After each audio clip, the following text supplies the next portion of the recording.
Hello, I'm Graham from PC Gamer, and I'm here today with Chris Thurston to talk over this demo of Guild Wars 2. Hello, Chris. Hello.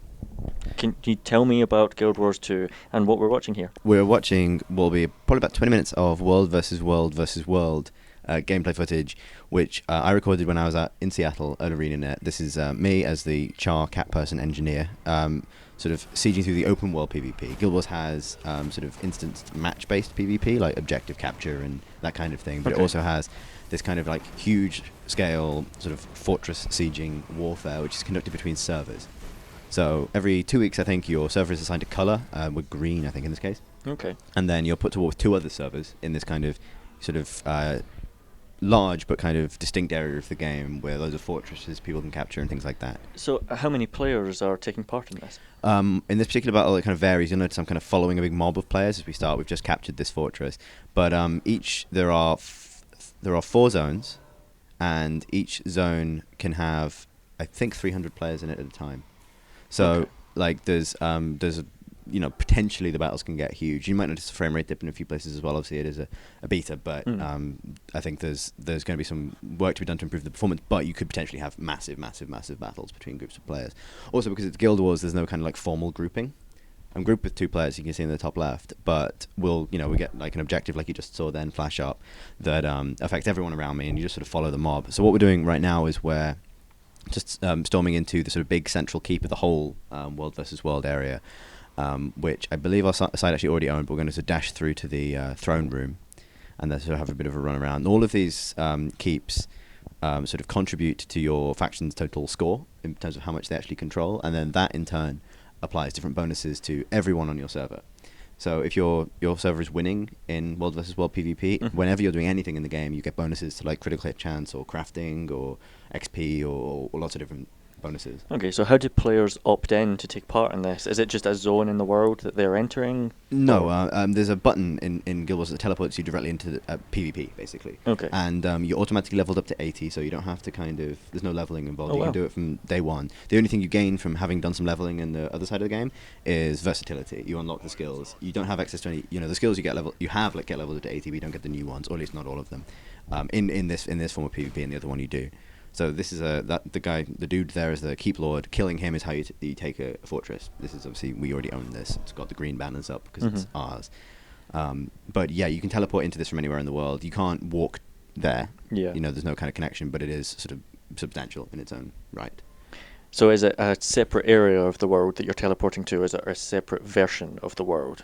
Like, is it the same areas that you can also quest in as No, it is. Okay. It's a unique thing. There are three environments that each belong to one of the 3 teams from the start, and you can take over each other's. There's also a 4th central one, which is where this keep is, and what we're fighting over in this video, which is kind of intended to be like the no man's land between all 3 territories. A lot of guys who worked on Dark Age of Camelot, which was Mythic's MMO from 2002, worked on this, and you'll notice if you played that game, there's a lot of similarities to Dark Age of Camelot in terms of how it's structured. The only big difference is every 2 weeks this whole kind of thing ends and resets, and you get a new color maybe and a new set of servers to compete against. So there won't be the same situation there was with Dark Age, where one faction can have all the people and dominate a server forever. Okay. Because it's not faction based. It's not like WoW where you have Alliance and Horde. There is no faction in Guild Wars. So but you'll notice when we start to come up on like red team players and things, they are sort of guys from a completely different server. And I think they're trying to foster a bit of sort of server pride and attachment to your particular group of people. There are also, as you can see here, mobs in the world that you can hunt, and the whole thing builds on a system of supply. So you can collect supply and deposit it in different fortresses, but also steal the enemy's supply. And as you go on, you'll see supply depots and things. And that supply can then be used for upgrades, like, for example, like boiling oil for siege defense, or like adding a new waypoint that people can spawn at to a castle, but also stuff like siege weapons, which you'll see a bit later as well, like catapults and battering rams. Again, if you play Dark Age of Camelot, that stuff will be very familiar. So what are you actually doing right now? Right now, I'm what is probably known as Zerging, which is I'm following this massive group of people and hitting the things they hit. Okay. But So it's yeah, like a train in Realm of the Bad God.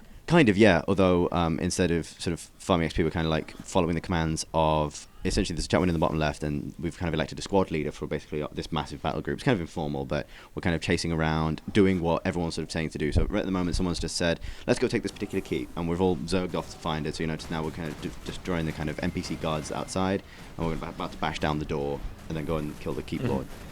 So at the moment, this belongs to the red team, and there aren't actually any defenders because I mean it's substantially big, but you have NPCs. They could have upgraded the keep, and that would have helped them. As you see, we're just using our normal abilities. This looks amazing. Like, what's going on right now is incredible. When you were playing it, did you notice anything like frame rate drops or lag or anything There was like a that? little bit. I mean, bear in mind, it was hard to tell because I was recording all this footage, and that has its own effect. But actually, to be honest, I thought it held up remarkably well, given the amount of particle effects that are currently on screen. You got like a bunch of different engineers, some elementalists, and other characters kind of throwing everything we've got at this door. One thing I'll say is this door goes down really slowly, but that's partly because we only got the one siege weapon. You can see the catapult there. The cool thing about siege weapons in general is that they are just sort of obstacles you place in the world. Like, they're not like abilities or something. So you can steal enemy siege weapons and drive them around or turn them around to kind of prevent them from being useful and things like that. And I think we do that later.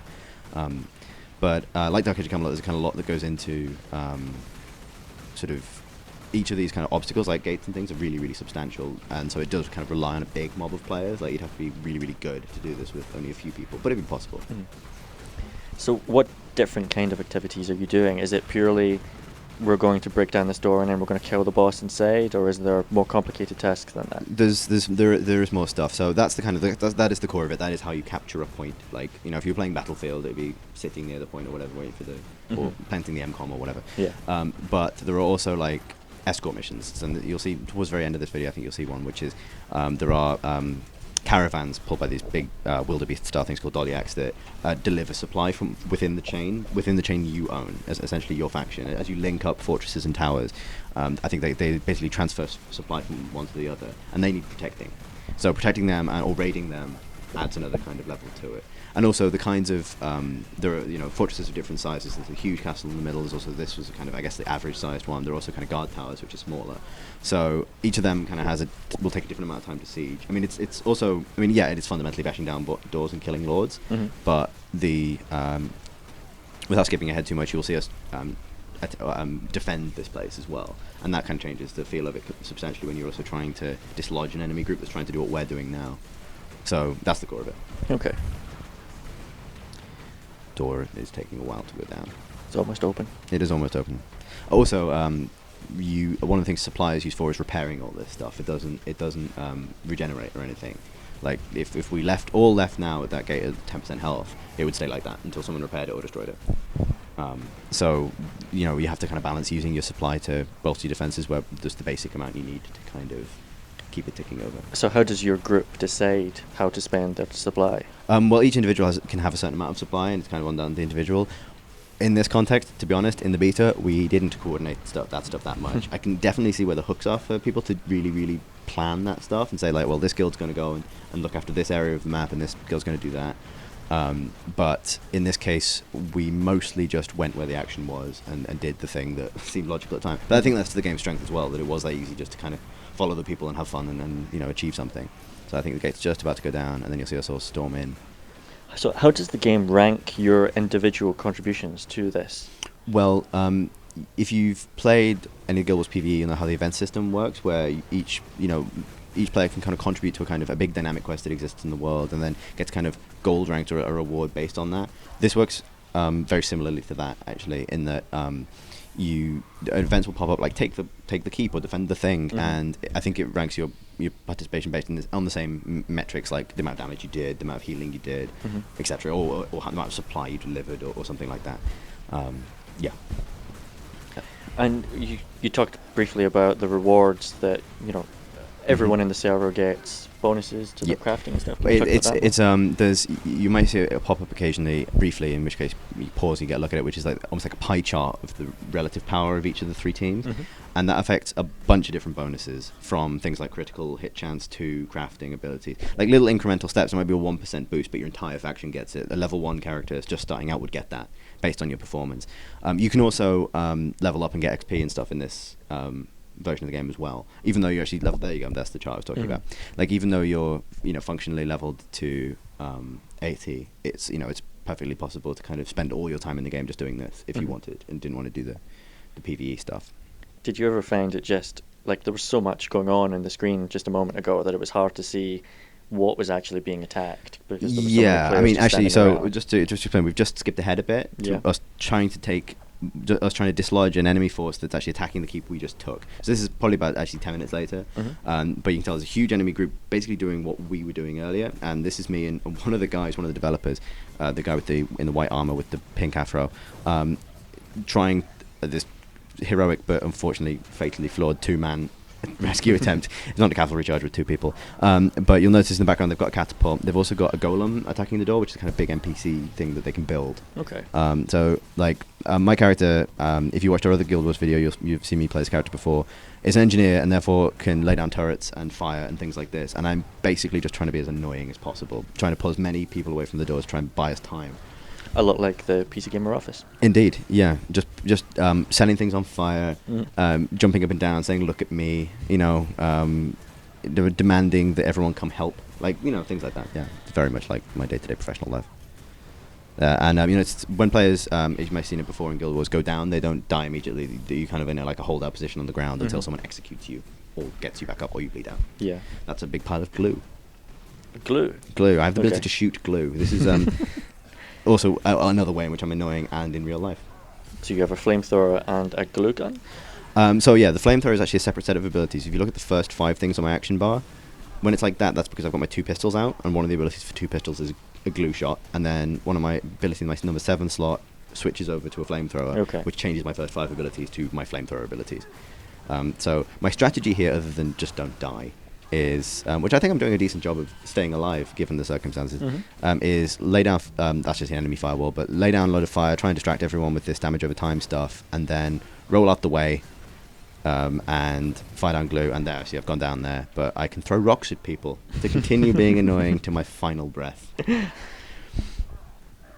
So do you have any teammates nearby at this point? Not yet, no. This guy I think is trying to heal me, actually. Actually, no, I do. This dude just leaning over me. Yeah, and he's got me back up. No, he's got me back up. He's the execute move, you'll notice, it involves them jumping up in the air and then hitting you with a flag for some reason, and planting a flag on your corpse. But at the moment, I don't think I'm going to survive this. But nonetheless, it's not looking good now. It's not looking good. Roll. Oh, throw rocks. Throw rocks. Also, if you can kill someone while you're down, you get back up, which is cool. And every class has a different set of 4 abilities when they go down. So like mages have a much more substantial ability to like zap people when they're down, or I have a grappling hook so I can pull a player to me, which isn't great because it's basically, there we go. Oh well. So when you die, you can respawn instantly at any waypoint your team has unlocked. Waypoint's the kind of general travel thing in Guild where you just teleport between places. So I'm just gonna, I think I'm just gonna, that's my turret behind me, incidentally, mourning my death by shooting rockets at people, which is actually its only way of communicating. Also, like Owen in the office. Indeed. So, what tools does the game provide for allowing guilds to coordinate with one another? Because this seems like it could get very complicated and very messy with just people just running around. Do you mean guild within that guild, or with guild to guild?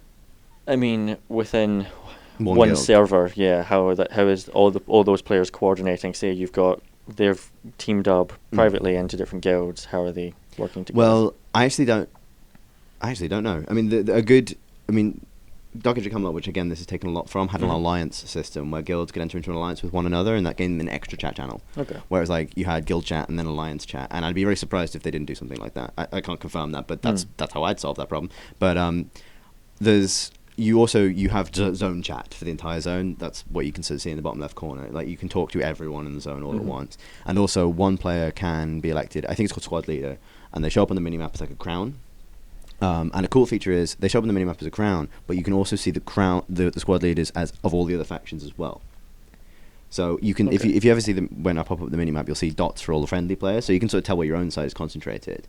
You can't do that. You obviously can't see where the enemy is concentrated, but you can see their leaders, which I think gives a lot of potential for like bluffs and things like that. Like sending a leader with actually just 4 dudes to make it look like they're going that way and they're going the other way. Like the world is big enough that it's possible to hide forces. Like it's not like the other kind of PvP where it's a small map and you're never going to kind of hide 60 people in a valley somewhere, but you could totally do that here. So how big is this? Do you know? Not in terms of like square mileage, no. I mean, it took quite a while to like this route that I've just run from the castle where I respawned back to this fort has taken me a couple of minutes to run, and that's a very short distance on the overall map. That's probably only about maybe 5-10% of the zone, so it's big. Okay. Like Yeah, there's a lot that's of room huge. to and this is only one of 4 areas as well, and the terrain varies. This is sort of grassy hills, but there's also a mountainous area and things like that, which I guess might be more narrow and be a bit quicker to navigate, but less kind of open. So here we are breaking the siege, and the good news is, and I can spoil this, is we do actually break the siege in an interesting, I hope it's an interesting way. You'll notice the catapult is the wrong way around. I haven't seen that, but okay. If you next time the camera goes that way, that's me executing a dude with a flag. That's pretty good. Yep. And that's because the guy I'm teaming with, the developer, had the brilliant idea. Oh no, he hasn't done it yet. Had the brilliant idea of manning their catapult and just turning it around because they turn incredibly slowly, so that so they'd ultimately have to turn it around very slowly if they wanted to use it again. So is that their golem? That's their golem knocking on the door. Knocking on the door. Yeah. As I said, there were so only a few of us at this stage, so our mission was to survive for as long as possible, simply to slow them down. Because you saw how long it took us to take down that door. Mm. Like, with even just 2 guys running in and hitting your wizards and running off again, it's hard to kind of commit all your forces to one thing. Although they're trying, and you can see more of our guys are showing up in the blue names. I do love those particle effects. Yeah, it's a really pretty game, and I think, one of the things that they're actually working on is making it easier to tell effects apart when there's lots going on, because I think at the moment it can get a bit difficult. You notice on the ground there are these red circles, that indicates where different people's AoE attacks are going, so you can sort of get out the way or whatever, but when it's everywhere, it becomes very hard to see. It's a big gameplay mechanic actually, staying out of the way of that stuff, rather than... I mean, do you think this is the kind of game that, hardcore tactics are going to develop for it, or is it more kind of a casual, hey, let's throw lots of fireballs and have a laugh? I think tactics absolutely will develop. I think organization gets people a long way. Like, if you show up with your mates, you'll probably do okay, but if you're up against an organized team, you're screwed. Like, if guys have planned it in advance, they know what siege weapons they're going to bring, they know how they're going to position them, they assign people to defending them. Like, the reason only a few of us are able to actually turn this around is because actually in this case we're in a better position. All we have to do is annoy them. They actually have to break down a door, and so we've now done that. We can actually force them back to where they were spawning, and we'll kind of chase them into this mine in a second. But if they had been better organized, if they had a guy whose job it was to defend the catapult, then they would have been in a much better position. Just simply assigning roles like that. I think it's neither casual nor hardcore. It'll simply, the guys who organize themselves will do better. Yeah. I don't know why I put a firewall down there. I do love fire. You should have organized yourself. I did. I should have talked to myself at that moment and told myself not to do that. I'm rezzing a guy here by kneeling and gently rubbing him. Very nice. As in life. Not a real doctor. So they actually were all spawning at a supply depot they'd captured, which is inside this mine. Be the mine, that's where kind of supply comes from. So if you die at this point, you spawn, you said around 2 minutes walk away? Yeah, and that was actually at before I'd started recording, that's actually a waypoint I built. I used my supply to buy that waypoint. Okay. Are there any limits as to where you could place those? Could you They are attached to fortresses. Okay. So there's a build point on the fortress, and he's like, what do you want to build here? A waypoint, or whatever. Or, in different slot, it might be a ballista, or a turret, or, something like that. And so this is us just fighting them all the way back into the mine. And you can tell I'm getting normal XP as well for this. And, shooting glue. You said this is something that will run for 2 weeks, I think, and yes, then I think that resets. period is up to that's how it is currently in the beta, Okay. and the developer's discretion whether it stays like that. Within those 2 weeks, is it 24 hours a day? You can pop in at any time. Yeah, and I think that'll be a big part of it. Again, something especially with Dark Age of Camelot is reconnaissance and timing are hugely important. So if you can arrange your guild to all be on at 6 in the morning, you can steamroll someone's territory completely. So we've actually hit their supply point, and that sort of giant goat thing is their Dolyak, their supply caravan, which I think they've tried to aggro on us to try and stop us, but all we're doing now is killing their supply caravan. We can run over here and just start. Sad. I feel bad for that giant goat. Yeah, the giant goat is really being sacrificed. The rest may live. It's an indentured servant. It's a lot basically like the carries end of Apocalypse now. things. Yeah. Yeah, so this is a case of now destroying the kind of forming of this supply depot to take it for our side. But I think counts as a victory for Team Green, to be honest. Turned a siege into a reverse siege. You do seem to be kicking these guys' ass. Yeah, there are a lot more of us now, as you'll see when it turns around. I think it's cool that even if you are on your own, you don't have time to kind of meet up with a big group, it's still possible to kind of feel like you're achieving something, even if it is simply killing a goat. So anyway, so this is our supply depot now, and the timer at the top, which is just to count down to score, that kind of tallies the sort of global score of the faction every couple of minutes. Just got my reward for finishing. There's our supply depot. Supply goat, obviously, who's wandering off, or about to wander off. Okay, so he's just respawned, and now he's ours yours. Now, yeah, and he's about to, I think, walk back. So I've just taken some supply from the depot. Stockholm syndrome. For goats. For transport goats. And despite their that bat's attempt to annoy our transport goat, giant transport goat is just doesn't care. He doesn't care. He's on his way. But now we've got a different mission, which is, you can see in the top right, defend your supply caravan, to kind of stick with this guy and help him get... Defend your goat. The first rule of... Love? War. So many things. Guild. It's not called guild love. That's true. Should be, though. On what grounds? Well, it's got goats in it. Anyway, so, yeah. So it's server versus server. Mm-hmm. Versus server. Versus server. Is there limits within that in terms of region? So are you only fighting other UK servers or other European servers? Or can I use time difference to screw up the I believe it will be Americans? regional. That is not confirmed, but I believe it'll be, I think it would make sense for it to be regional. Yeah, it would make sense. So that's what it'll probably be. That's a But shame. again, we'll see. Yeah, you won't be able to take advantage of time difference, but nor will time difference be able to take advantage of you. So I'm now using my supply to repair that gate they failed to knock down, which is a sensible use of my money. I could have, built an oil trap or something, but I decided to. How long does it take you to repair that? Because obviously it's quite I've damaged. contributed everything I can contribute to it, so everyone has to kind of run up and give their bits and bobs. There you see the turned turret. Catapult. One day I'll learn these words. Didn't seem like you did a lot of effect on that gate when you tried to repair it. Isn't it going to need like 70 people to go up and press the repair button on it now? Possibly. To be honest, I may have just done it wrong. Okay, I think we'll cut it there as we escort the goat into the future. That was Guild Wars 2. Thank you very much, Chris. And thank you very much, Graham. Cheers. Cheers.